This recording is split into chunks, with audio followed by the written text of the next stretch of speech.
Oh, there we go. I was talking to myself that whole time. Grand rising, grand rising, grand rising, grand rising. Deja, hello there. How are you?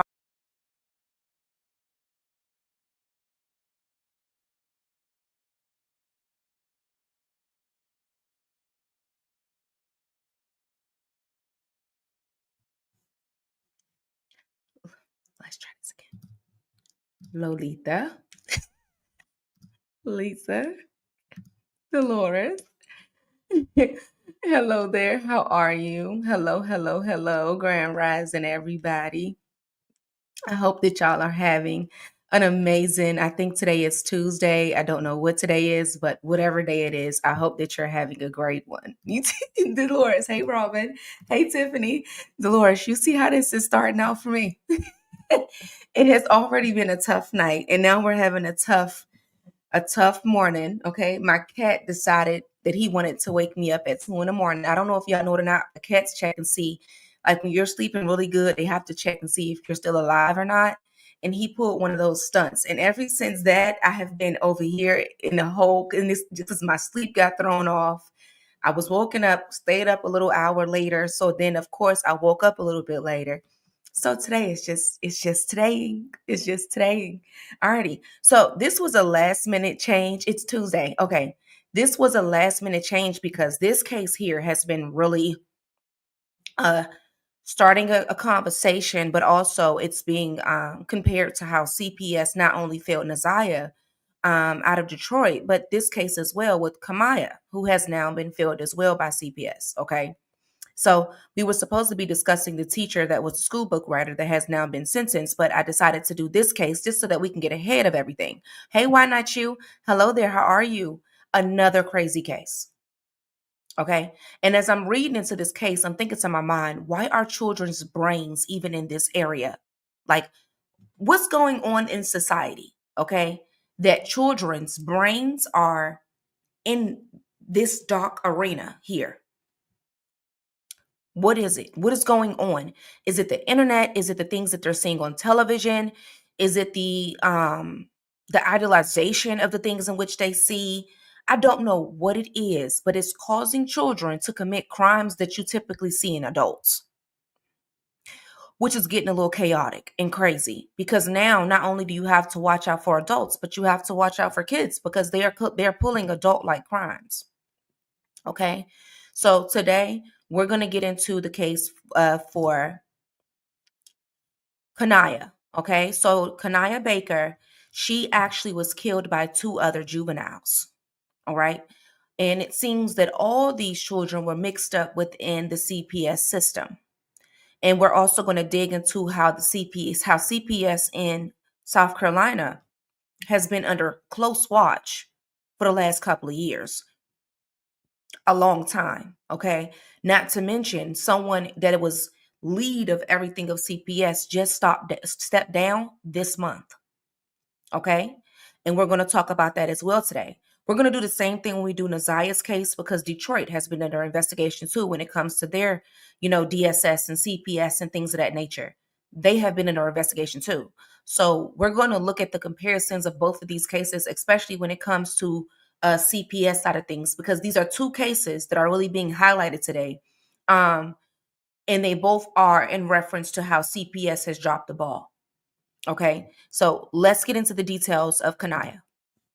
Let's get into the details, the details, the details. Alrighty. So on January the 15th of 2025, the body of 13-year-old Kanaya Baker was discovered in a vacant home in Columbia, South Carolina. So Kanaya had been reported missing from her foster home in Sumter on January the 13th, and her remains were later identified through DNA and dental records. So the Columbia Police Department did confirm her death was a homicide by blunt force trauma, with further evidence revealing she had been bludgeoned, stabbed, and burned. Keep in mind, these are two teenagers that did this, guys. Okay, so with authorities did describe her murder to be heinous and vicious. So the suspects in this case, two teenage girls ages 15 and 16, were arrested for Kanaya's murder. Both suspects were high school dropouts from Columbia with histories of running away. One of the suspects was under supervision of the South Carolina Department of Juvenile Justice, wearing an ankle monitor that she later had removed. This violation had prompted a pickup order for her return. One second, guys, because my thing is a little crazy, my mic.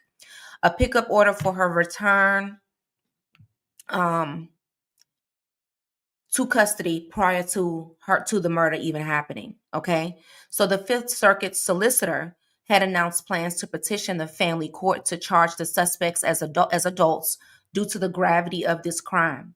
So the timeline of events within this case. So on January the 13th of 2025, Kanaya was reported missing from Auburn Leaf Drive in Hopkins, South Carolina. On January the 15th, Kanaya, her body was discovered at a 100 Cardamom Court in Columbia. And then on January the 16th of 2025, DNA and dental records had confirmed her identity.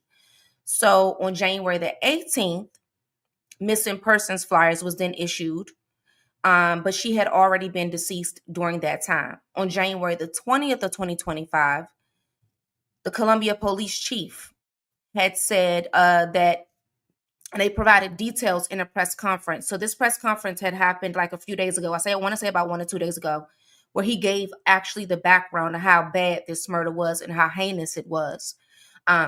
After her body was found, and they did more investigations. So the missing persons flyers that was issued for her death did not happen in time for her to be found for her death, of course. No Amber Alert was issued because there was no vehicle associated with her disappearance, and that is a key requirement for such alerts. So the discrepancies in the timeline and handling of the case by the Richland County Sheriff's Department led to questions about the procedural delays and what took them so long to basically investigate her case.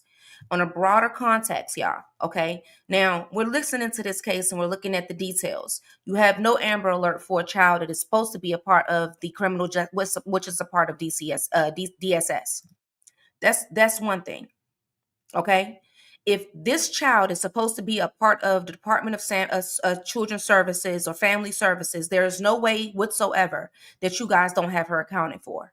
This is not a child that was with her parent and her parent is letting her run the streets. This is a child that is under the custody of the state. Okay, so we could take it even further to say that you guys dropped the ball on that, because that lets us know that there's some negligence happening within DSS that you guys do not have your children accounted for. Not to mention, you have a child that is a part of the Department of Juvenile Justice, who also wasn't accounted for while on ankle monitor. So there's a lot of discrepancies in this case. And it's not just the discrepancies of the investigators. It's the discrepancy of those that were supposed to be monitoring these children. These are not children that were under the custody of their biological parents. These are children that were under the custody that are from taxpayers' dollars for you to monitor them. That was not happening. So it leads us to wonder what was happening to where you guys lost focus of children, handling of children, location of children. What were you guys doing that this was able to happen this way? Now let's get into the Amber Alert situation. For some reason, you guys have it to where the Amber Alert, you must have a vehicle. Okay? If a child that is in DSS custody goes missing, this is a child that is supposed to be monitored and accounted for, goes missing, there should be an automatic Amber Alert. Why? Because you guys are responsible for their location. You guys are responsible of knowing where they are, what they're doing, and who they're doing it with. That is you guys' responsibility. So when you have a child that is supposed to be this closely monitored, there should be no reasoning of questioning of an Amber Alert, because there should already be a reasoning to you of where she is supposed to be and where she's not supposed to be, especially for a long period of time. So we can point to the authorities, of course. They're going to be the easiest ones to go to because they did not properly investigate in time. But we could take it a further back to CPS and DSS and juvenile justice system, who also dropped the ball before we even got here. So was anybody doing their job? Don't sound like they were. Don't sound like anybody was doing their job in this case right here. Nobody. Because there is no excuse for these children to go missing at any point. And if they're saying that the ankle monitor was off before the child of the murder happened, who was supposed to be monitoring her? Because whoever was supposed to be monitoring her wasn't monitoring that ankle monitor. Whether the ankle monitor was cut off before or after the murder. What were y'all doing? Okay? That y'all wasn't able to track that.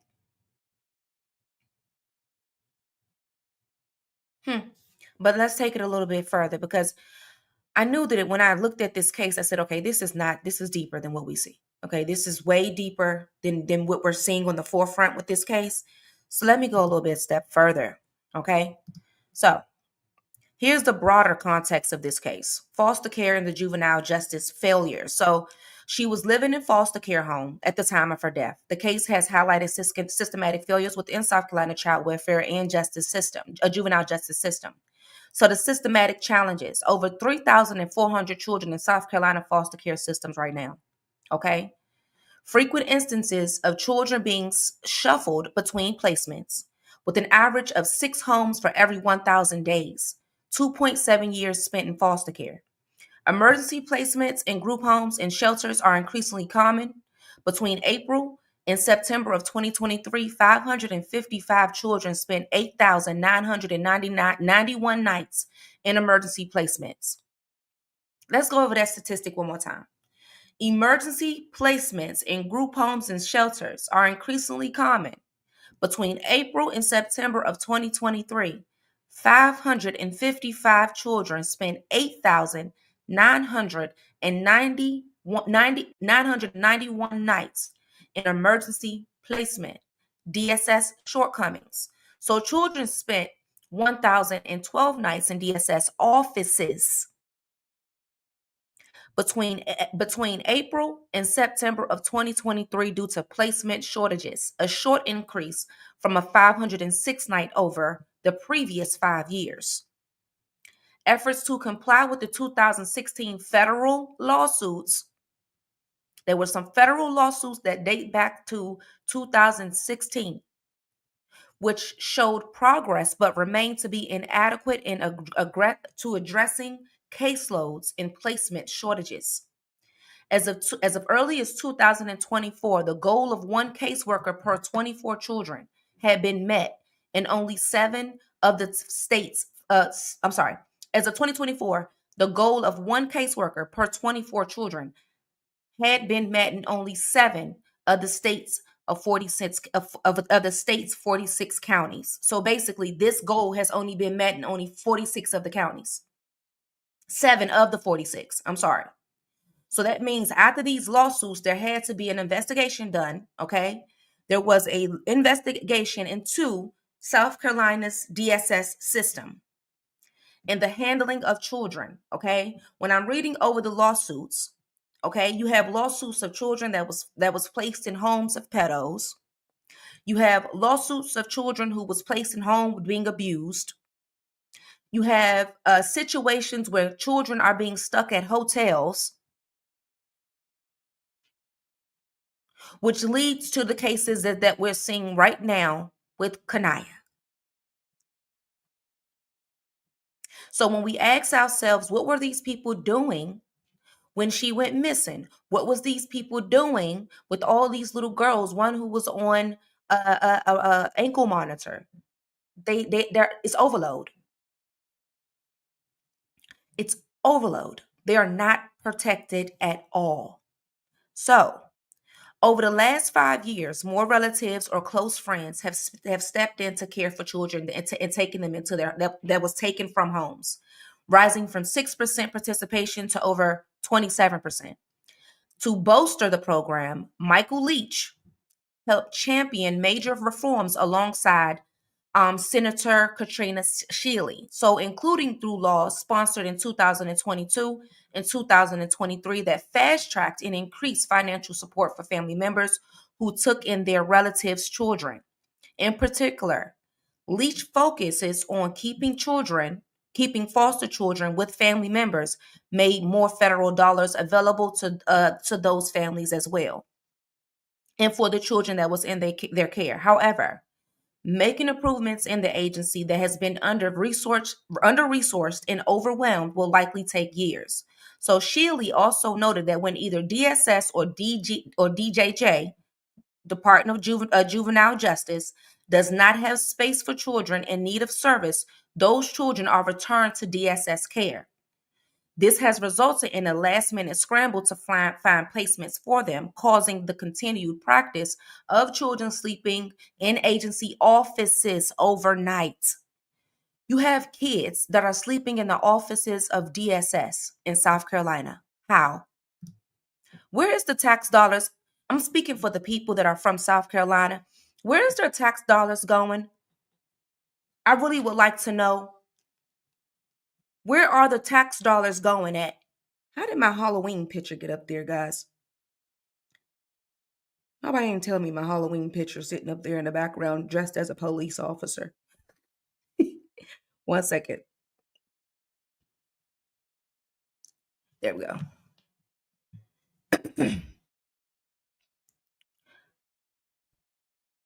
Why wouldn't they have a location that would be safe for children to stay? That's what I don't understand. Why are children sleeping in offices in United States of America with the tax dollars that we are we are paying? Okay, we the people are paying tax dollars for DJJ, tax dollars for DSS, tax dollars for a lot of state-run organizations. Why are children sleeping in offices in the state of South Carolina? So we know with many of the cases that we're seeing right now, okay, there's multitudes of children that are sleeping in DSS offices across the United States.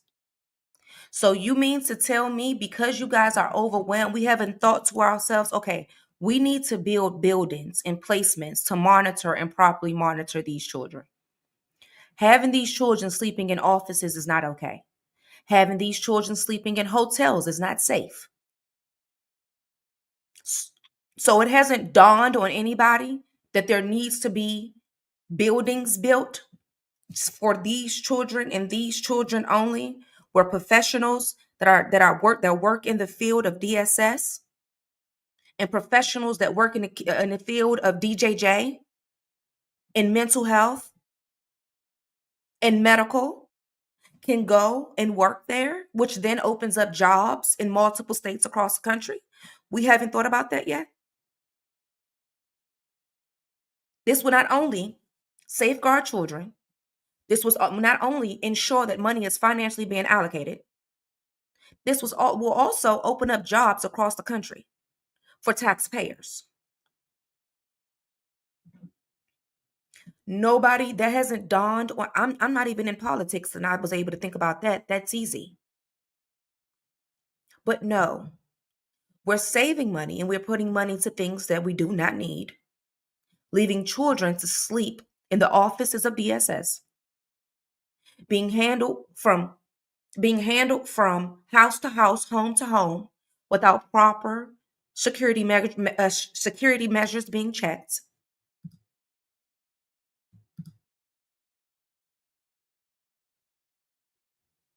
without proper security measures to ensure that the people in which are putting these children their homes in, they're putting them in these homes, have proper background checks, deep federal investigations, deep mental evaluations. So you mean to tell me we haven't thought about a way to ensure that these things happen with the tax dollars that are spent from the American people in the state of South Carolina? They have a dark agenda for children, and it's very vivid, as you can see. It's very vivid. It's getting more clear and more clear of what's going on here. Because if I was working in the field of DSS, I wouldn't feel safe to have my child, anybody's child, in a hotel. As if we didn't know that hotels is being used to house prostitutes and pimps and drugs.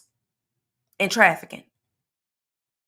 I wouldn't feel safe having minors in an area where anyone and everyone can come as they please, with children that are already dealing with emotional trauma, mental disability, disorder in their lives, and we're going to put them in an area that can possibly affect those things. Crazy. Okay? Crazy. Now, let's proceed.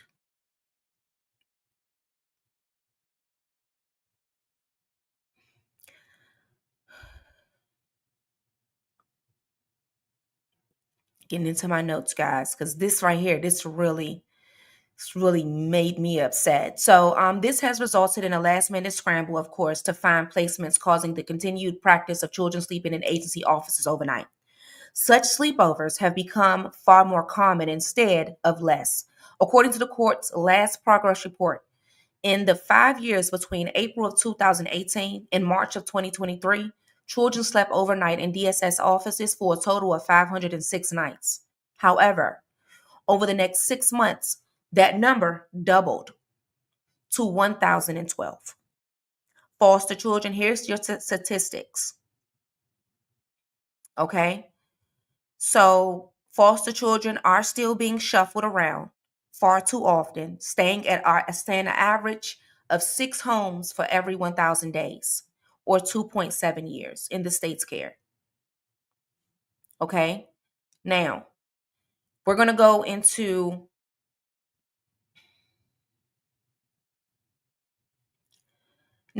why does these statistics matter right now in this case? Because the one man that had it all together, that was working to, and he was doing a great job, I must say, Michael Leach, out there in South Carolina.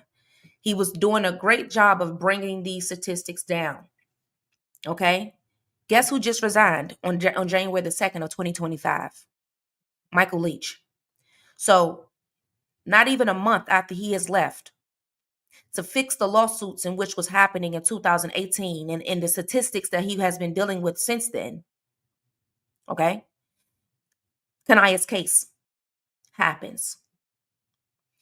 And it basically, her case is symbolic to everything that we just went over within the South Carolina DSS system. He hasn't even been gone a month.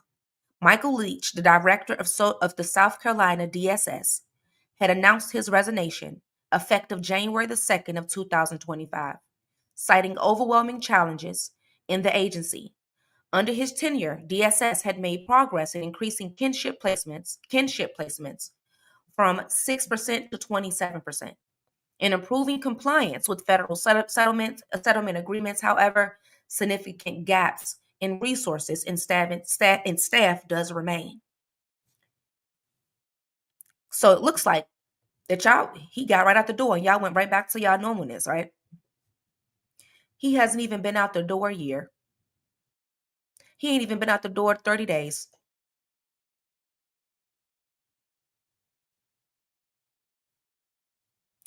30 days.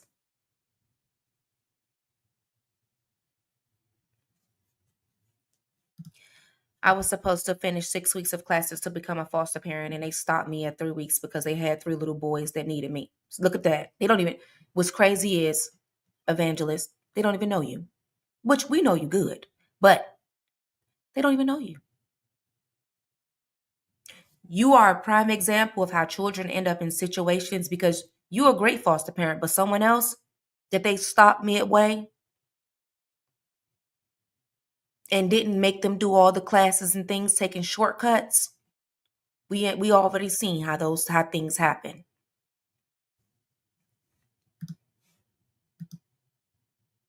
Seems like they helped them out the door because they wanted to go back to their old ways. Huh.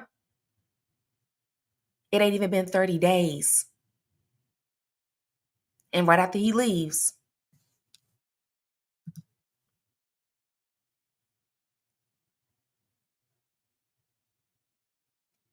right after he leaves. Okay? right after he leaves. This case right here is going to shape, oh, it's going to expose, is what I shall say. It's going to expose the faults of South Carolina DSS and DJJ.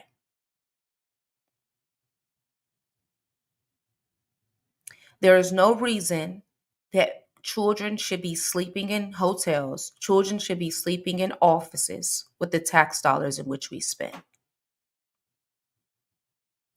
There is no way that it's shortness of staff. And we is always short of staff, short of staff, short of staff, short of staff. But if you ensure that you hired qualified, well-educated DSS workers who are not just in it for a check, I think it would make it easier. Sometimes the smallest things can make big, big changes. And you guys are hiring people that are not fit or equipped. They're not fit or equipped to follow through with proper measurements to protect the children within the system. They're not. They don't have the tools or education. Anytime Texas has a CPS worker offering a little girl to be a prostitute in order for her to get some food, that lets me know that across America,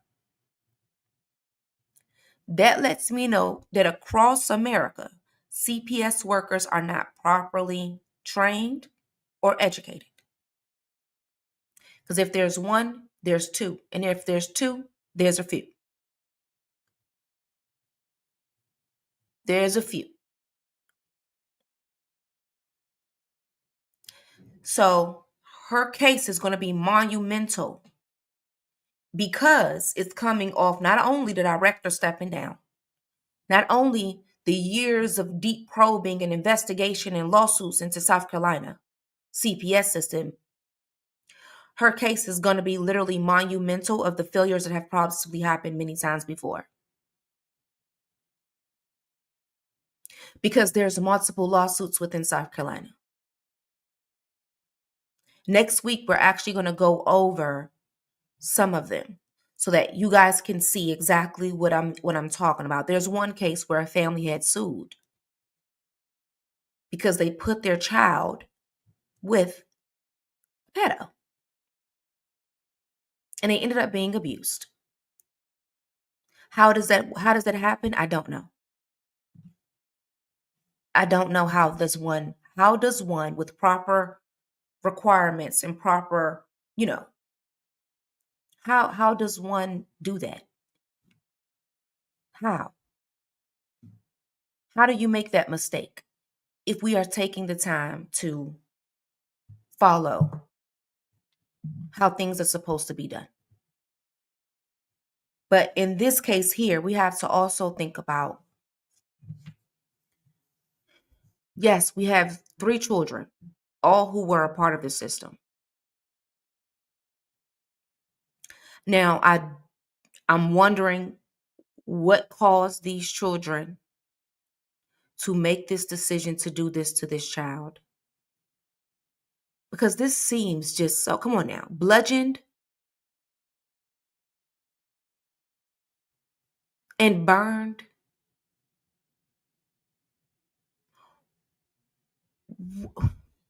What that lets me know that you guys wasn't giving proper therapy to these 2 girls. One of these girls are already a dropout. How? I don't know. I don't know how one is a dropout in CPS custody. I don't get that. How does one become a dropout child while in the custody of CPS? You can order education. When I was a juvenile delinquent, I was ordered to go to alternative schools. I had no choice. I had to go. No choice. There was no, okay, I'm done with school, I'm over. No. They ordered me to go to a alternative school to ensure I had education. Why wasn't this an option? Why is her dropping a dropout? How? How is a dropout That doesn't even make sense. That doesn't even drop out DSS. How? How does dropout and DSS custody even come together as one?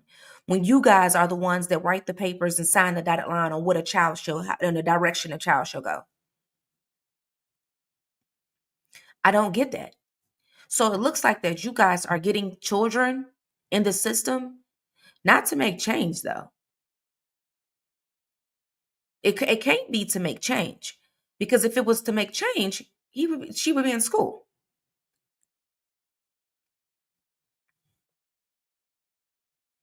Hey M is me. Oh, you Shauna's girlfriend. Hey, Shauna's girlfriend. My Bigo people over here. Hey. So it just doesn't make sense. You know what I mean? It just doesn't. So we really have to um it just doesn't make sense, y'all. It really doesn't. The math is not mathing enough for me. Child on house arrest, but we don't have any location. Child was supposed to be here at this time, but we don't know where they are. How? You would think that there is a point A, B, and C, and all of them are checked and accounted for, because you know that you are dealing with children that, one, have trauma, behavior issues, mental issues. So you know there has to be security measures in place to ensure that every location, destination, activity, and everything from school to extracurricular activities are accounted for. You also should have it accounted for who they're staying with and how this person is monitoring these types of children. Because a foster parent that's really fostering, the moment that this child would have never made it home, okay? The moment, yes, this child's foster parent did make a missing persons report, but there had to be some things of, how did she get in contact with these two little girls? Were they friends? It seems as though that these two little girls was friends with her or connected to her in one way whatsoever. Maybe went to school with each other, or maybe were in the same community. Some way whatsoever they were together. They're not vetting anyone, it seems. They're not. Well, don't forget, we just now had evangelists. Prime example. I was supposed to finish 6 weeks of classes to become a foster parent, and they stopped me at 3 weeks because they had little boys. They had 3 little boys that needed a home. That means she didn't even get a chance to continue on because they only made her do 3 weeks. What about the other 3 weeks of training that she would need on things that she possibly doesn't know, or techniques that she possibly can use in raising these children? So we know, hey Chris, hey Binary B, we know that if it's happening to evangelists, we know that it's happening down there in South Carolina. And if it's happening in South Carolina, it's happening in states and cities across the United States. Once again, case for reference, Texas. Okay? Texas is actually what we're talking about right now. And I'm going to tell you why it's related to this. Because they found that children in Texas was living in hotels, just like we just now looked over the statistics. Okay? As these children were living in hotels, there was a woman who was a teacher, okay, at the schools in which these children that was living in these hotels attended. But her son was a pimp in the hotels. So what she was doing was connecting the children of the school in which she worked with to her son, who was a pimp at the hotel in which they stayed at. And when a teacher attempted to expose it, the teacher was told to either be fired or resign.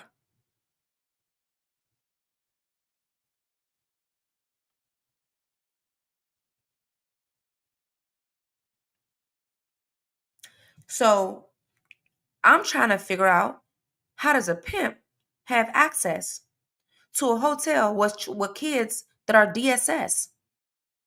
They're in DSS custody. How does a pimp have access to them? So you mean to tell me police are not properly monitoring hotels where children that are in the state's custody are sleeping and staying at? Which leaves pimps and prostitutes to be there to traffic them because some of the children they did find was being trafficked by the teacher who was paying them money and giving them little money because they was working for her son.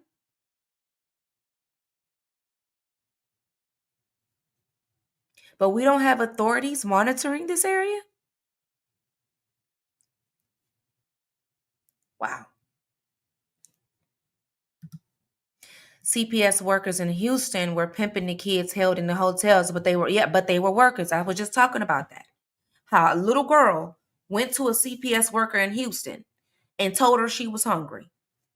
The CPS told her to go out and prostitute if she's hungry.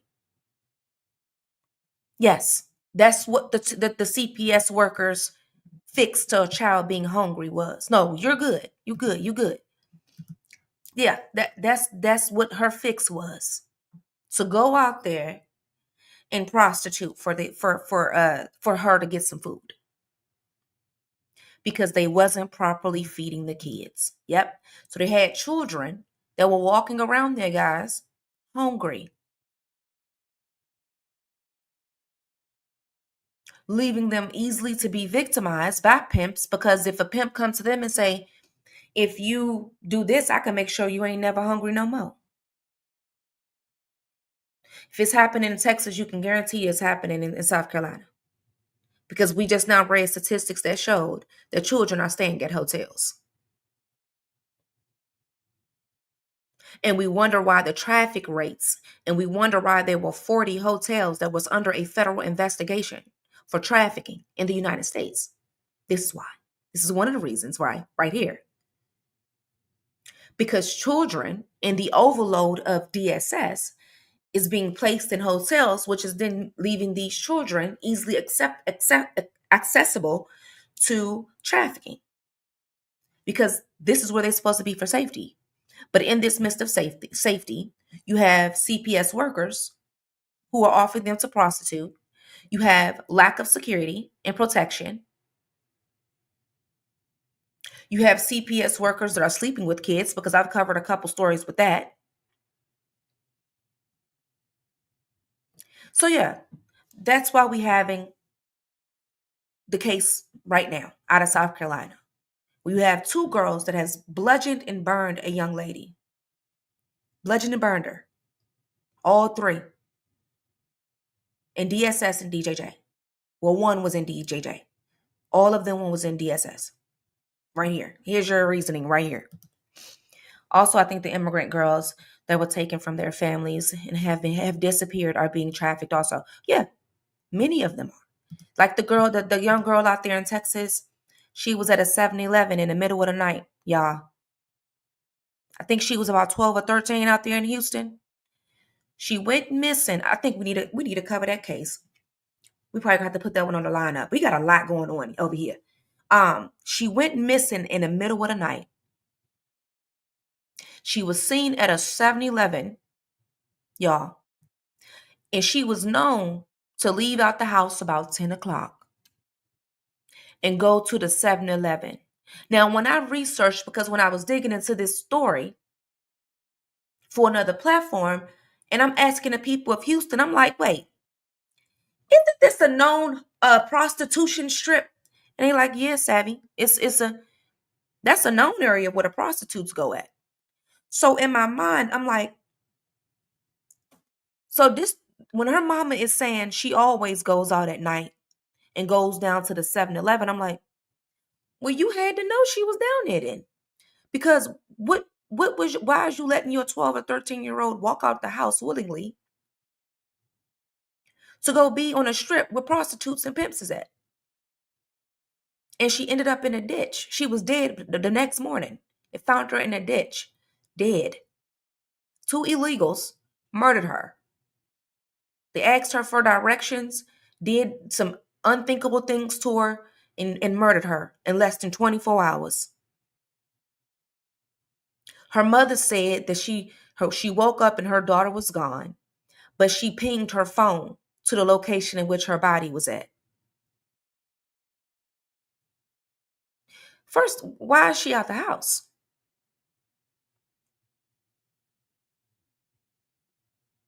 So it's not just hotels. There are people that are willingly handing their children over.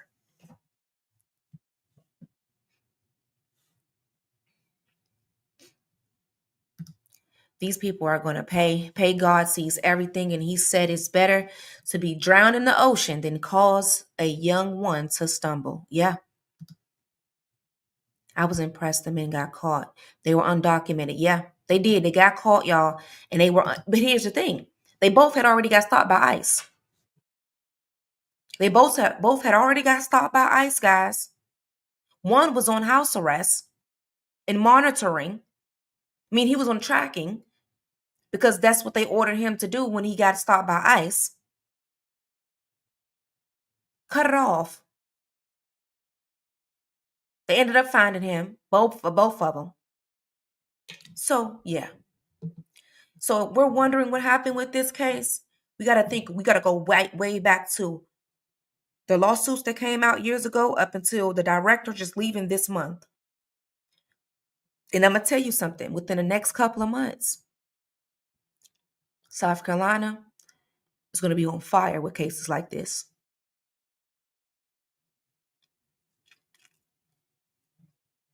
You watch. Y'all know when one opens up, it only takes one big case to open up a vote of cases that we didn't see or didn't know, or cases that just come to the surface. You know that's how it happens. Just like it's a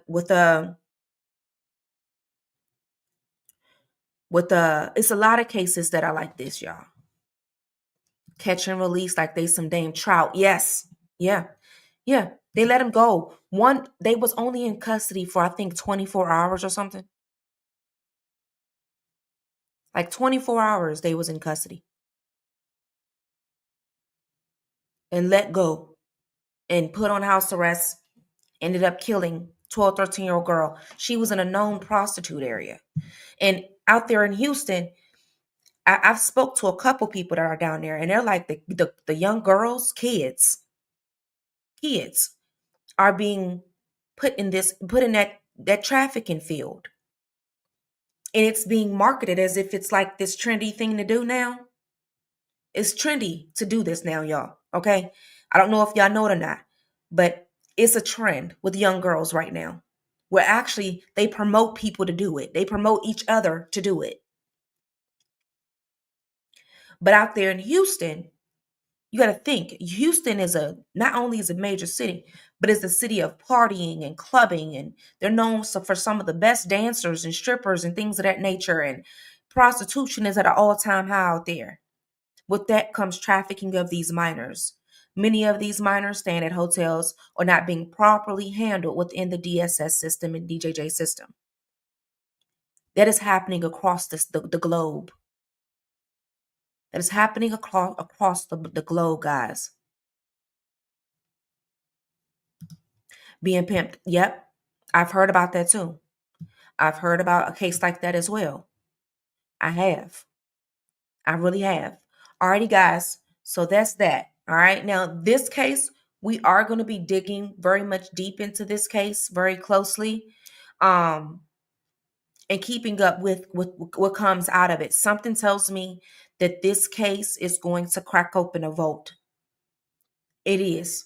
Okay. A vote like this was already opened up in Texas. There was one opened up like this in Georgia. South Carolina looks like it's going to be the next on the lineup simply because it has already been under a deep investigation already. So we're going to keep up with this case. Tomorrow's story, we do have the case of a teacher who was impregnated by a student, 13-year-old student, had his baby. That is tomorrow's show. How? I don't know. How did it go unknown for so long? I don't know.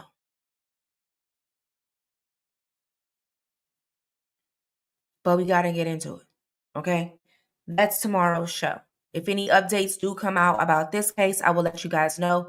If anyone is new here, please put a one in the comments. So I want to see my newbies, and make sure that you do subscribe to the channel. I go live every single morning at 10 a.m. Eastern Standard Time, where I do offer you updates on true crime stories, deep investigations, and case analysis. Okay, you can also subscribe to savageroyalty.com. That is the website where you can get exclusive content and news breaks and updates. Okay, becoming a member of savageroyalty.com does give you access to the Spaces by Wix. Spaces by Wix, you just download it and you type in Savage Royalty Entertainment and put in code 859TEA. Well, we do have our own community there. You are able to get your alerts when I go live. You also get to see behind the scenes stuff and things that I've been maybe working on before anybody else knows publicly. The Spaces is typically where I post things at first. Okay. So anytime that YouTube do not give you an alert or Facebook do not give you an alert, Spaces by Wix will give you an alert, okay, to ensure that you do not miss anything. As well as I do cover media, and you can get all your news alerts there, as well as I do blog news that is going on. So just because I do not cover a story here live, it does not mean that I don't know about it.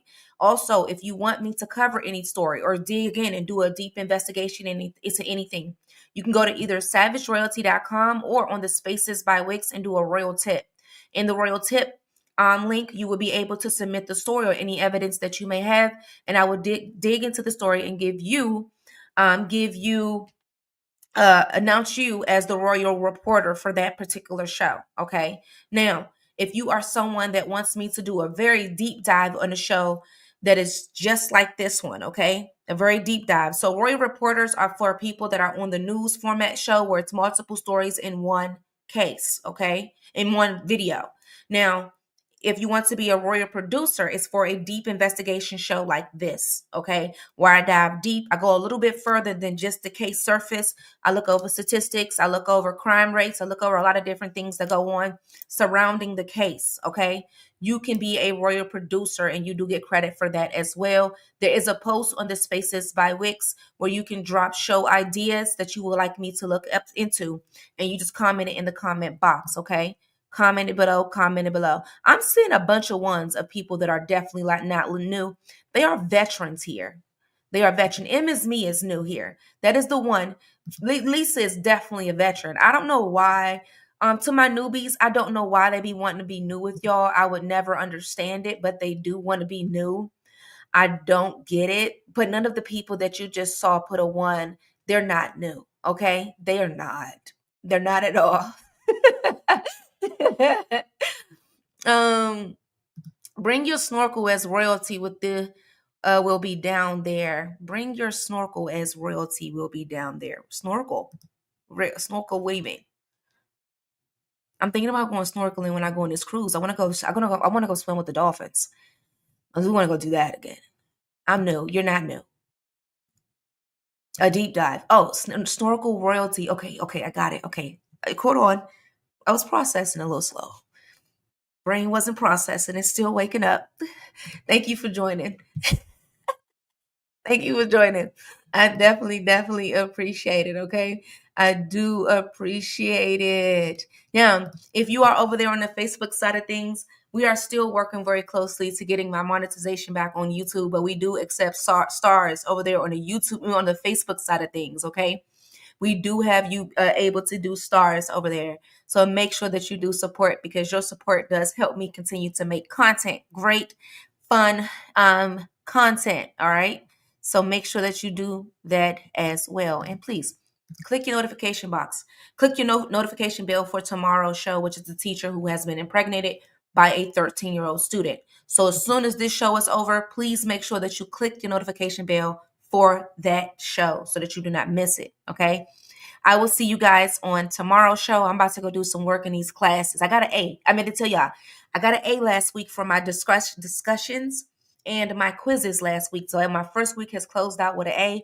Hopefully we keep that up. Okay. We are on week 2 of an 8-week semester. Okay. And we're closing with an A for last week. But this week we got a bunch of quizzes and some papers I gotta write.